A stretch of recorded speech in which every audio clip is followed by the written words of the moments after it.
সিরাজগঞ্জের শাহজাদপুরে কবিগুরু রবীন্দ্রনাথ ঠাকুরের স্মৃতি বিজড়িত বাড়িতে হামলার ঘটনায় ক্ষুব্ধ প্রতিক্রিয়া জানিয়েছে ভারত। এমনকি এই ঘটনার প্রেক্ষিতে ভারতের প্রধানমন্ত্রী নরেন্দ্র মোদীকে চিঠি পাঠিয়েছেন পশ্চিমবঙ্গের মুখ্যমন্ত্রী মমতা বন্দ্যোপাধ্যায়।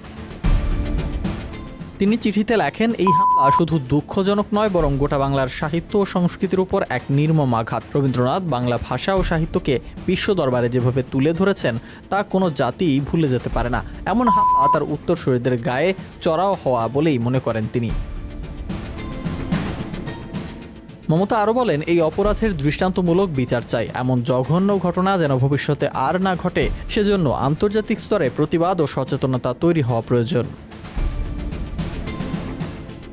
বাংলাদেশ সরকার এখনও আনুষ্ঠানিকভাবে ভারতের অবস্থানের জবাব না দিলেও স্থানীয় প্রশাসন জানায় তদন্ত চলছে এবং দোষীদের শনাক্ত করে আইনি পদক্ষেপ নেওয়া হবে।